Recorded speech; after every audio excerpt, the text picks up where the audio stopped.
we'll always come back and say, okay, babe, like you'll forgive her because you think, yeah, women are emotional. They're allowed to.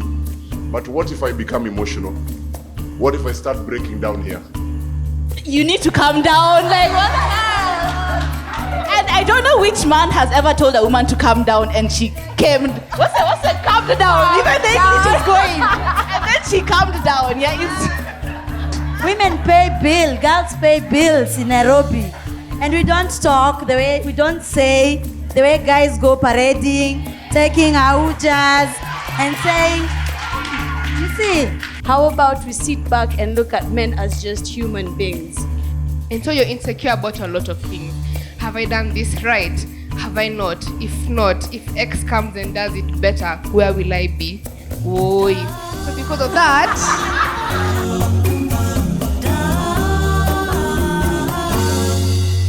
Hi everyone, my name is DJ Wiz, CEO and co-founder of Red Carpet Events. First and foremost, let me tell everyone this is life. Y is never equals to MX plus C. It doesn't work in life. Just to reiterate what she was saying, I think as Africans we have a challenge of we are living in between different spaces where the colonialists told us their civilization has to happen this way. So we are mixing our culture, our African culture, with what they call civilization.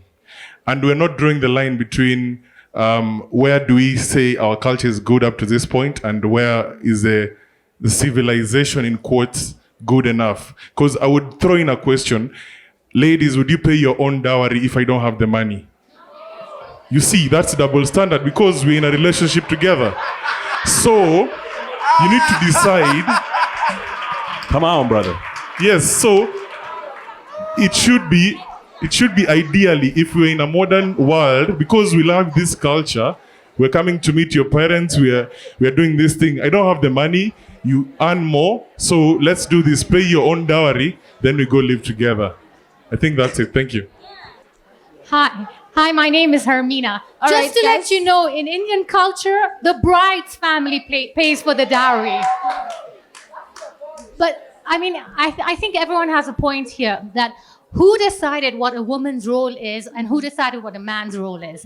Women nowadays are talking about equality, whether it's in Hollywood about the paycheck or whether it's about a woman being the president of the United States, the most powerful country in the world. But, you know, you can't be hypocritical. You can't expect for a man to provide for you and then on the other hand say, I'm equal to him. If you're working, then you know, I'm sure 90% of the women here are working as well. So you should be able to say, hey, I'm contributing to this household. I'm contributing to raise my child. So don't expect me as a woman to sit at home and cook for you and raise your child while you're out there earning. That's fair enough if the woman isn't earning. But I think that if the woman is out there earning, then the man should come home and cook too and clean too. I'm a feminist, I'm proud to say that, but I think it's all about equality. You can't have your cake and eat it too. And I think I've been following a conversation online that we have women earning money, and that's still a problem for some men.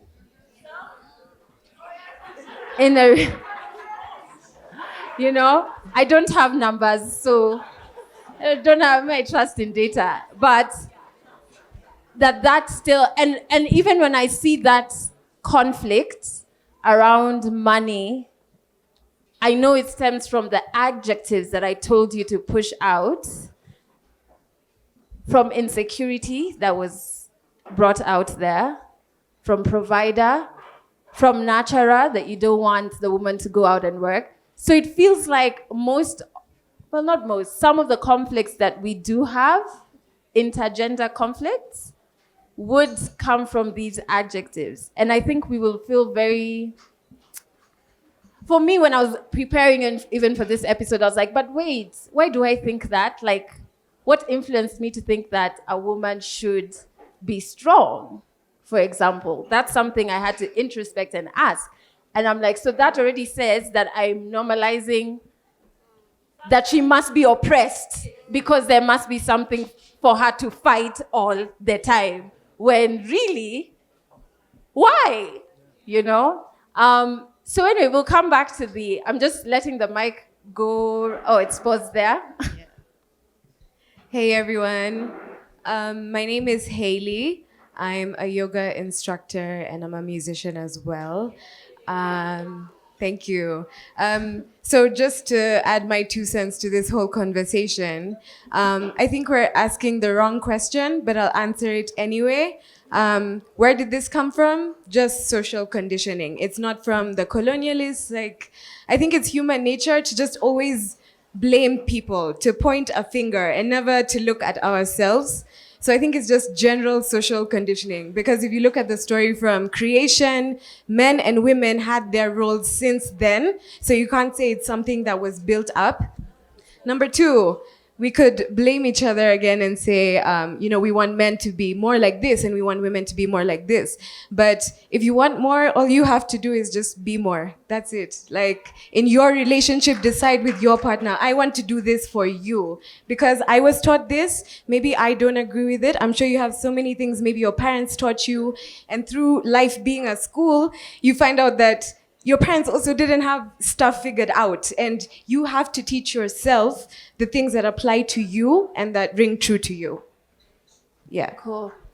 I think even if we look at our culture, because I'm always doing cultural audits, clap if you believe that men have enjoyed privilege and comfort from our culture. Okay. Still on our culture, clap if you think our culture has oppressed women.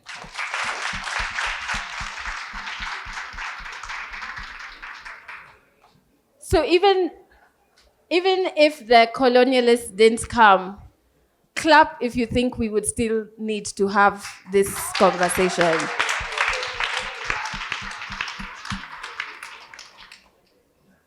And speak if you have the mic.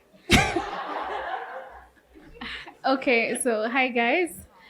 Mine is just a follow-up question to DJ. You asked how many women would be willing to pay their own dowry. I think that's a wrong question. The question should be, why should dowry be paid for any woman in the first place?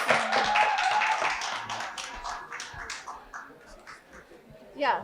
Okay, so we have... Aki, you're all loud like me. Guys, Dan wants to say something. Let's... Yeah, so I think, and I want to add to what Musa was saying, and just, kind of the conversation here. I think what is the challenge of our generation, and I think you were alluding to it as well, the challenge of our generation is we're kind of like a crossover generation where we know some things from years past, and then we know some things we want kind of aspire to. And so the challenge we're having is negotiating these two things, and specifically negotiating power. Because every relationship has a power differential. So you've got to negotiate these things in different ways. And the way that these things are being negotiated, in my opinion, is what's kind of problematic. Mm-hmm. And the reason might be where you're from, etc., etc. And I'll give you an example, just to add what Musa was saying. There's a deferment of power that happens to guys when we enter a room. Okay. I personally, it happens to me, I don't ask for the power. But when I enter a room, I find that I'm the one making the decisions. But I didn't ask for it. I didn't come shouting. I just walked in slowly, but suddenly the big decision is now mine. So that pressure, because you walk into this situation and you feel like, oh, I have to kind of give direction here. I have to know where we are going, right? I can't, I crack a lot of jokes in the way I talk. And here's one. I hope you laugh, but if you went to your office on Monday and found the CEO crying at reception, it would be a bit of a struggle. And you will edit your CV. Because if this guy is crying, things must be really thick. And that is a real thing for dudes.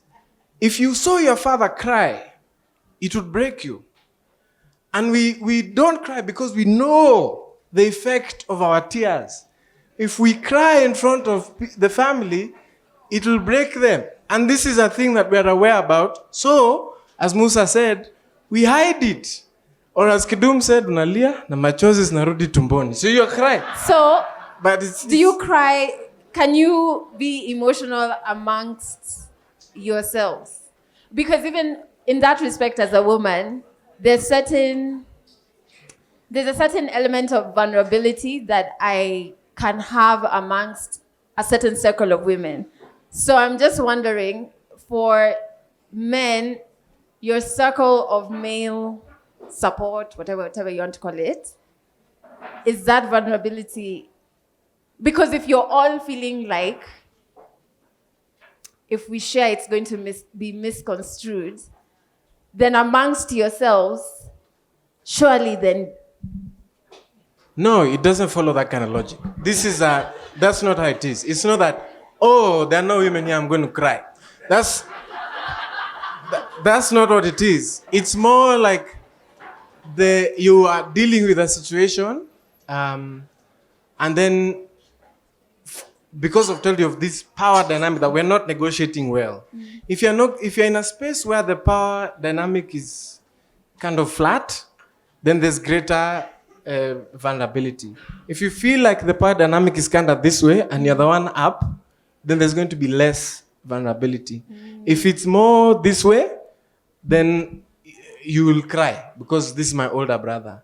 But like with my younger brother, if I needed to cry, that would be a very difficult thing for me because I know if he saw it, it would break him. And I've seen that happen before. I cried once as we were kids, and I saw his reaction, and I said, this can't happen again. Mm. This guy can't handle it. So I've got to kind of figure out, and that kind of sticks in my head. Mm. Yeah. Do I go on? Yes. All right. My name is Tim Zeuri. I'll only mention what I do because of the experience it taught me. I'm a dental surgeon by training. And in undergrad, I was big-bodied, and our instructors was a small woman. And I often saw patients come and say, nataka ule daktari mkubwa, pointing at a second year. And because I was just a man, they thought I was a doctor. And the lesson that has taught me is, the question initially asked, what I view women as is respect. I have a lot of respect for women. About men, we are not well put together. I don't think we are. And the reason why I say that is, and the reason why it doesn't come out is, in relationships, you'll tend to marry an older person. So there is that difference in years. He's accrued some experience. So maybe much for much, he wouldn't be well put together. I think as soon as men start working, we don't develop much emotionally after that. And the reason why I say that is, our games just tend to become bigger, our toys become bigger, our fights just become bigger. They move from the playground to the boardroom, from the small wire car to the big cars we drive. We don't change much. And as long as that exists, there is what he was referring to. We become guarded. And as that continues, we overcompensate. And that is a train of thought I'd like to put out. And how it should be is, as long as you're competent in what you do, it doesn't matter anything else. If you're comfortable in your skin, that is what is really important. That's why I don't understand why bridal showers happen, because I think it's men who should be conducting them so they can tell you how to treat another man. Wait, so it should have... Sorry? Men should conduct bridal showers. For women? Yeah. So they can tell you how to treat another man. And then women... No, I don't know about that. Okay. I don't know about that. I can only speak about what I've experienced, and that is manhood. Oh. Yes, and I think I'll leave it at that. My dream wife is a president. If my wife was a president, I'd be the happiest guy. Because I think the aim of life is to take the path of least resistance. Shiro, could you just... Chef has been dying, and then we'll come back to our panelists.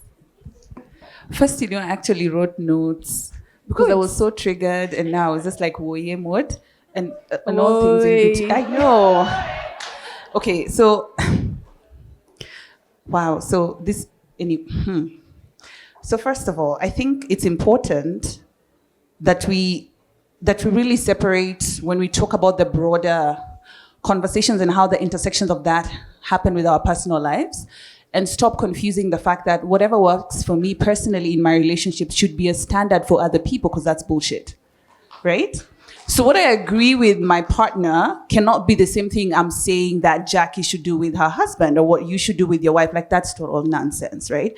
And to use that as an exception, or like let's stop. Secondly, I think men are more people than we could ever be as women, and that is what we need to unlearn. And what that means is everything is fucking gendered, right? And by now people just know that I cuss like a sailor, eh? So we'll start from emotions, right? So men are allowed to be angry, to shout, to be loud, to be carefree, to be careless, to dream, to try again, to fail. Women are not allowed those things. Anger is something, or it's an emotion that women have to actually earn, yet it's a natural thing that comes to every human being. It is absolutely wrong. It is patriarchal. So when we're even tiptoeing around this conversation around, okay, so where do we learn all these things? Is it culture? Is it white people? Is it, I don't know, Jesus? I don't know, whatever. It is the fucking patriarchy. You know what I mean? Because you're raised to look at yourself as a higher being vis-a-vis the woman who is a lesser being. So even as Pastor Dan has said, that if he cries, listen, respect the pastor. So even Dana said very clearly, if he cries, a man's tears means something. It is supposed to move us. It's supposed to shake us. But then I'm wondering, why are tears having hierarchy? It is just tears. You are just crying. It's a natural thing. It's okay to cry. You see what I mean? So it's impossible to ask me as a woman to see a man as a person, yet they don't see themselves as people because they live in the fucking patriarchy, which works for them. You see, this is the thing, right? Because patriarchy is simple. It's about power. And I work in power spaces every day. So I work in spaces where there's race, there's gender, there's all these men who think they're amazing and fantabulous and they're a blessing to us. At the end of the day, if we are to actually discuss the realities of life and how life happens to human beings. And men can't see themselves as human beings as long as they're still negotiating in patriarchy. They cannot, because it gives them power, it allows them to be egotistical, it allows them to be loud and shout. So, I mean, I'm just like, why are we pretending that we don't know this thing and it's a reality? Honestly, why are we pretending? Because at the end of the day, what differentiates my humanity and a man's humanity is that a man's humanity is affirmed in the patriarchal structure that determines he's paid better than me, he's listened to, you're going to make decisions because you're a man.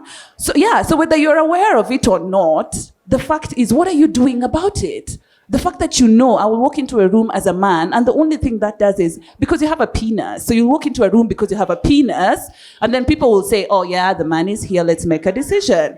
You see what I mean? And I'm saying this coming from a point of excessive privilege, knowing that I have the power to fight back. Women don't have this. So it's the constant awareness of the patriarchy works for you, whether you're an... Listen, there are men, right, who patriarch on levels which we are not even aware of.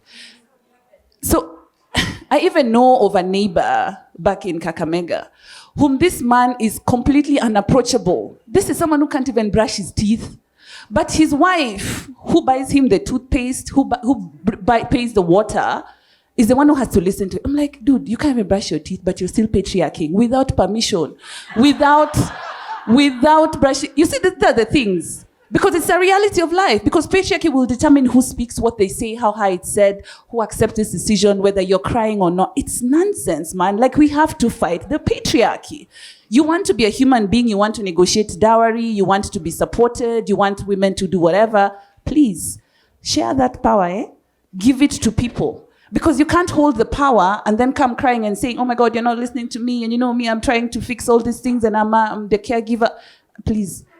Me, I don't have power. So let me ask, while you still have the mic, and you can feel free, how...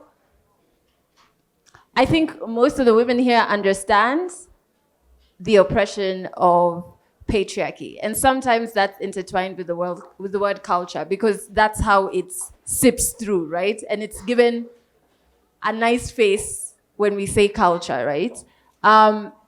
So when we look at patriarchy, I know that women are fighting it because every single day we are oppressed, and every single day there's a certain reality that we face. And in case you're new to Perspective, if you watch episode 1, there are some brilliant examples. If you're online, you're seeing the stories that are popping up, not just in Kenya, in South Africa, the things that are happening now, right, to women. I feel like that power needs to be given. And while we fight, men also have to be aware that they're part of that system and they're benefiting from that system, and then change that system at the same time as we're doing it. Do you realize, or are you conscious about changing that as men? Or is that something that it's for women? Right? So I don't know if you guys understand that. Like, so the men in the room, are you conscious of, yes, I am benefiting from this system, but there's a group of people who are not. So how do I change that? Yeah. Okay, so, and of course, feel free to correct me if I'm wrong. I want to learn, yeah? So, to a certain degree, everyone has some kind of level of privilege, whether it's ableism or classism, whether it's colorism, are you light-skinned, are you dark-skinned, whether it's race and all this kind of stuff. And then you begin to realize that the only time you can begin to change is not by recognizing privilege in this big way, but privilege in yourself, which is a very humbling thing. And I think for us men, the way that we get this psyche to fight this patriarchy is to realize that actually it's toxic, which means it's poisoning men as well. He mentioned how a room of men cannot cry. If patriarchy was benefiting those men in that room, they would cry. So when it's toxic, I feel like it poisons the person. And so I think part of the point where you reach where you decide to fight this thing is you realize that actually, man, we're all losing out. I might trick myself into thinking, okay, to just be quiet and lay low and hope that no one notices that you're benefiting from this thing until you realize, my goodness, no, it's poisoning me as well. And I would say, not to really push on it, but I would say that's what's helped me, is to say, okay, Tetu, in this area of privilege in your life, it's toxic, you are poisoning others, you are complicit in it, and it's poisoning you as well, For me, No, this is patriarchy. Sorry, go ahead. Go ahead. Is that reason my hand several times? Oh. And it's power here, eh? This is what we are condemning.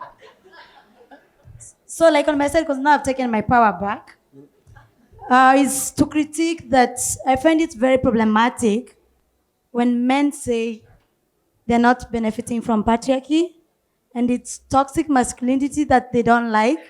I find it very problematic. Because when you talk about power, they don't want to let it go. Like you can see, you're very comfortable saying you're the one who makes decision in your house, but you cannot let that power be shared power. No, you cannot let that power be shared power. I didn't say that. Like you're able to, like when decisions are made as a man. No, I said sometimes we walk into a room and people defer to you. That's what I said. Before, like when you said when you're in your family, like your wife will be the one saying, I've not you have mentioned to make a decision. Like that's an example most men use. Then I withdraw if it's not you. Thank you. But most men. And I'm coming to this point whereby, and I'll give a clear example of what you have brought into perspective. The ongoing femicides in this country. You have seen most of the time young women, and I already said it before, being used as collateral damage. When a very influential person is being killed in this country, there's usually a body of a young, innocent woman sides. This is violence against women's body, and this is also like an act of injustice, taking anybody's life. And also if you look, for example, like an example of Sharon case, the blame went on to a manner also, for me, I feel It's bad also the role of media play in this country. Trevor nakuona hapo. Inakumulika pia. Like the way they dehumanize the life of this innocent girl to a manner of letting the humanization of this guy who's now seen as a savior on an expense of a woman's life. And the way the patriarchy itself manipulates its way and make it seen that women are the problem. Alikuwa anafanya nini na bwana wenyewe? Kwani nilituma bwana wenyewe nitongoze? You see the way it works. So the blame shifts and then it's being brought back when it's being decided here, the men are the ones who are like cheering squads and benefiting on the sides and continue criminalizing these young women. And if you're a man in this room, you can allow that to happen. It's a shame on you. If you're a man in this room, you can have your whole affair which are consensual and then come and blame this woman who you had an affair with which is consensual, shame on you blaming her. And we need to be very clear in criticizing these things to a manner whereby women have been fighting all along. But do we have to allow that space, women to continue fighting all the time? Because even me, I'm tired of fighting all the time. I want to live in a space whereby I can be able to enjoy freedom. I can be able to enjoy being a woman in this country. I can be able to date whoever I want to date in this country. I can be able to wear on how I want to wear in this country and not being judged on now based on my gender. Because it's very problematic. We see men, you're willing to spank a woman's ass, but when a guy who is, let's say, a gay or a trans, also they're having a relationship or they spank you, you become annoyed. Why? Why do you become annoyed? But you're willing to say, mwekali, on my ass. And then when I react, you become problematic. So we should also see on how we talk about intersectionality when it comes to struggles. Are we letting other men also who take gender roles respect them, or we criticize them and dehumanize them? Also when it comes to political power in this country, we see on how violence is being used against women who vie in political spaces. And when they tell you siasa si kanisa, when they tell you when you go to ground, you know what, you have to funga leso.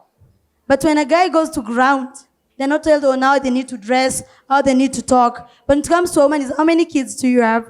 How many, are you married or not? Why do you have to put certain criteria for women, not to put it to men? And it's funny because that kind of goes back to those adjectives that we attach to what a woman is. You know what I mean? It's funny how all of these things are just interlinked. We're going to be wrapping up soon, but I want to hear from Jackie and Daniel also had something to say. You're like, I'm given the power. So I had three things just to, as a parting shot.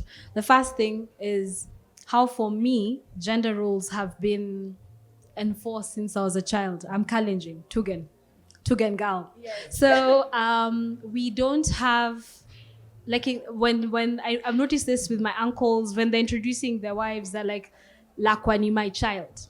We don't have a word for my wife in Tugen. And that how do I put it? Back in the day, and I think this may still happen in some homesteads, when guests would come and someone would knock, women would respond and say, "There's nobody home. It's just us children." Yeah, and so I always wonder about that duality in you're a woman, you're a mother, you're expected to do these roles, and then you're a child. I find that very, very constricting and very confusing. Yeah. Yes? Which is why I knew I will never marry a Kalenjin man. Anyway. So the second thing is how gender roles for women are expected to be carried into the workplace. Dan, I found it very interesting when you say that when you walk into a room, power is given to you, a decision is expected. Now, I don't know if it's a personality thing, but I make decisions. Yeah? When you walk into a room, and a lot of the terms I've seen guys using here about things they do and how they process things, I'd like to maybe just get you thinking, maybe it's a personality type thing. Maybe you're choleric, maybe you're melancholic in how you assess things and how you think things through. I'm not sure everything necessarily has a gendered aspect to it, but I'll talk about one gendered aspect that's happened more than once. You go into a boardroom, there are refreshments. The refreshments, of course, are self-service. And someone turns to you and is like, "Why don't you serve me?"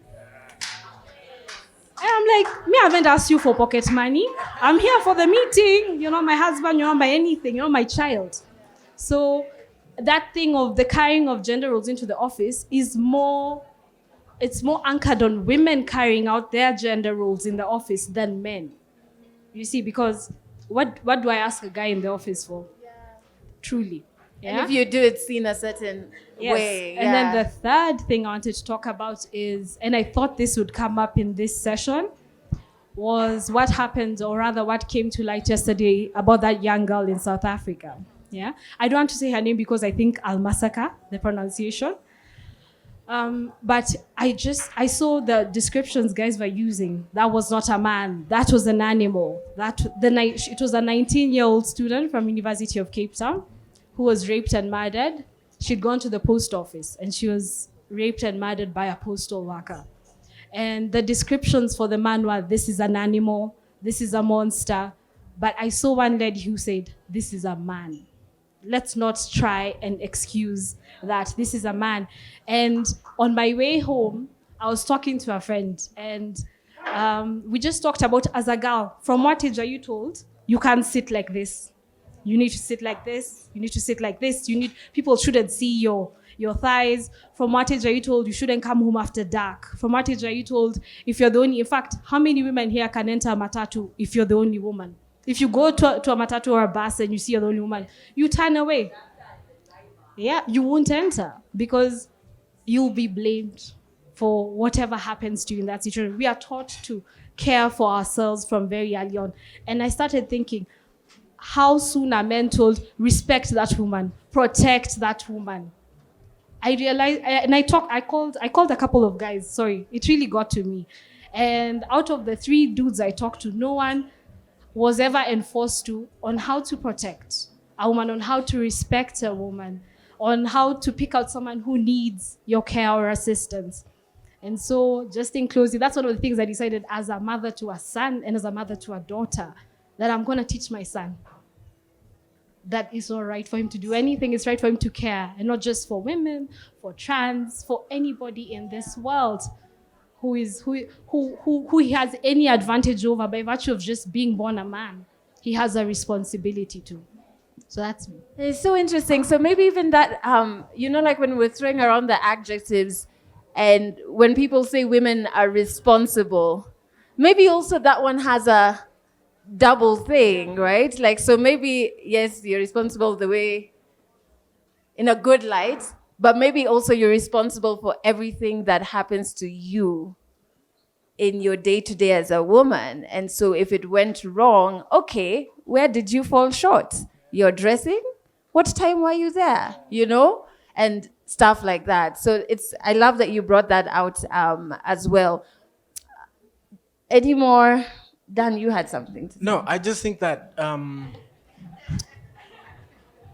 I think the society is trying to figure these things out. And one of the things that, I hope that society is trying to figure it out. And one of the things that I find interesting as male in this conversation is that I find that our side has not had the awareness, just not had it.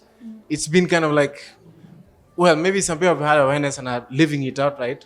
There's some of us who just not been awake to it. So you're doing all these weird things, thinking you're a normal human being, but you're actually,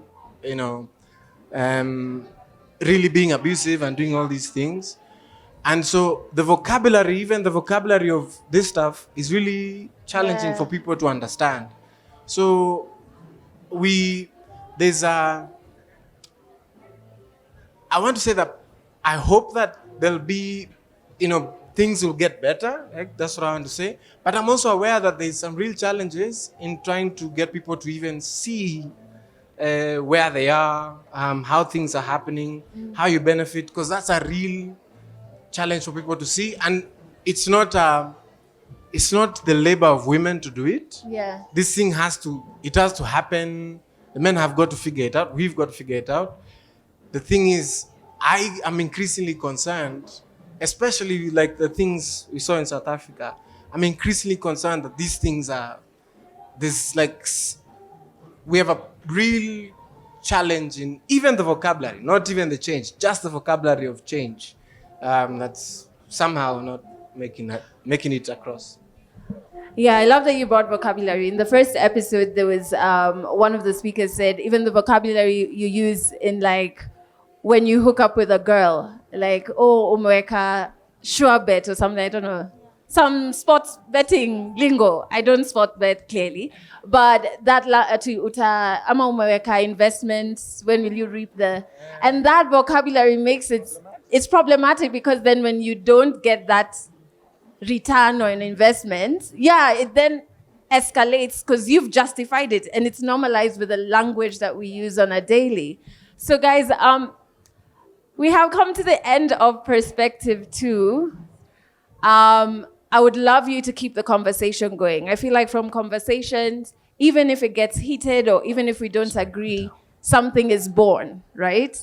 Sorry, really quick question. Yeah. I just wanted to know, what are, this might be a dumb question, I don't know, but what are like 3 actionable things I can do as a man to, I don't want this to just be like a discussion in K1 and then we all go home and have a beer and like I genuinely want to know like, okay, what are like 3 or 2 actionable things that I can do and take away from this to begin to tear down this patriarchy in my own life? So I think the first point, and I have to say that I've seen you do it, because it doesn't happen often, is calling out bad behavior, 1.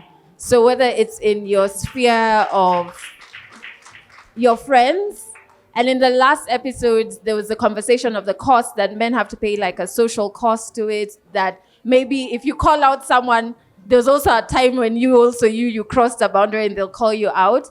But I think it starts there. Like first you have to call out the bad behavior, because if you let bad behavior go on, you normalize it. And then we all think this is just how things happen. So whether it's your sphere, and I feel like people find it easier to call out strangers online. But when you do go home and have your beer and one of your friends says something that is definitely out, or you hear somebody say that horrible words that Val brought out, or something that you're just like, I'm sorry, are you aware that this is not right? It actually will go a long way if men just call out bad behavior from other men, right? That's the first place to start. The second, I think, and you can correct me if I'm wrong, is to be aware of I love that you're aware of how the patriarchy is not helping you either as men, but also to be aware of the privilege that it awards you vis-a-vis what it does for women. And that can allow you to get into conversations better. And not just gender, even for me, if it's like youth stuff or whatever, I'm always aware like, okay, I have a privilege to decide I don't want to be at this job anymore. For somebody, that's not even an option. So I have to be aware when I'm coming in that that's my privilege. So if you're aware of kind of like this privilege the system gives you in terms of power, then you'll start to have conversations that lead past fights, right? And thirdly, to borrow from Perspective Episode 1, introspect. I think that's why we have this space, right? For me, I'd want all of you to leave here and think of the adjectives that you use when you think of gender roles, right? And where did you get those from? We can talk here for 5 hours. Okay, no, we can't. K1 will kick us out. But just to think about, where did I get that conditioning from? Is it from the media? What am I seeing in the media? Is it from the patriarchal society and the system, right? Is it from my friends? Is it from my family? And start to be like, I have a problem with this. This whole thing of provider, this whole thing of nurturer, this whole thing of she's emotional. It's a bit tricky, but I think it starts with introspection, which is really where what perspective triggers. A very millennial word, but we're triggering the thoughts so that you start thinking like, I have a problem with A, B, C, D. And so I would love this conversation to continue, but I don't own this space, unfortunately. Like, the other thing maybe I'd like to put across, and Shefa also can be aware of this, is in terms of where this country is at the moment. And in terms, most of you are privileged and middle class. So ask yourself, what role are you playing to push the liberation of this country? Because sometimes it's tiresome. Defenders are out there, people on Twitter, fighting. But when you call people outside, let's come and protect this country, people don't show up. And also when it comes to what you're saying, calling out, statistics show clearly majority are men on Twitter. So you fight, if Shefa, for example, you ended up calling out a man, all the men, the boys club comes now attacking Shefa. So it's very important to see also as a middle class in this country, what's your role when it comes to defending women's rights, LGBTQ, human rights in general, because you fail us. To be really honest, move out of your comfort zone. Personal is political. Thank you. So what you can do if you've learned something or something has provoked a thought in your mind, all you have to do is you can share it on social media. Men, we hear you're more. Actually, you are, because there is a gender gap. There's a digital gender gap. But you can share it with the hashtag Pursepective. We'll have this episode out. I just want you to give yourselves a warm round of applause for coming and being open to having this conversation. Some of these conversations, I think in the last episode, one of the panelists said that you can get defensive because it's hitting so close to home, and maybe you're like, what someone is describing, you're like, that sounds like me. So I am problematic, you know what I mean? So being open to even have this conversation is huge. I'm so glad that you could be here. I also want to thank our lovely panelists from Tetushani, who has a new song dropping on Friday. So, and so let me just gloat about him for a bit. He is one of our best performers, live performers. And I think you're the only artist my husband and I agree on. We don't agree on any music except your music. So you unify us. But Friday, please, in terms of support and checking out his music, he has a song coming out on Friday. Jackie, aka Tugen Girl, is one of those people.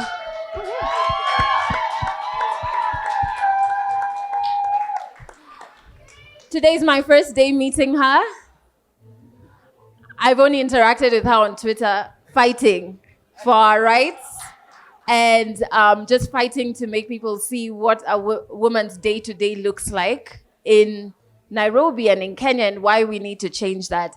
And so it was really great to meet you face to face. Rachel, again, is somebody that meeting face to face today, but very aware of her work that she does on ground in terms of gender justice. And so the women have organized themselves in terms of how they're going to fight. And I guess that leaves now the men to also come in and help as well, right? So I'm so happy that Rachel could be here with us today. And Dan, aka, I'll still always call him cheesy because the things he says, but he's also one of Kenya's best live performers, guys. For sure. I've had him mix Snoop Dogg with Rumba live on stage. I'll never forget, it was 10 years ago. I will never ever forget that. I was like, drop it like it's hot. It's not Rumba beats, but so, and it's also vocal online. And what I think us being in this space means is that we're willing to learn and also unlearn. I feel like we'll have to do a lot of unlearning as well. I'd like to thank K1 as well for allowing us to be in this beautiful space. And to everybody that has made this possible, from Wiz, who is responsible for the sound. You can't have a podcast without sound. To Focus Photography, Roy, Mutuma, thank you so much. Oliver, we'll post up your photos, I promise. And the episode will go up in a week. Dependent on how long it is, it could be part 1, part 2, okay? But thank you so much, guys. Thank you.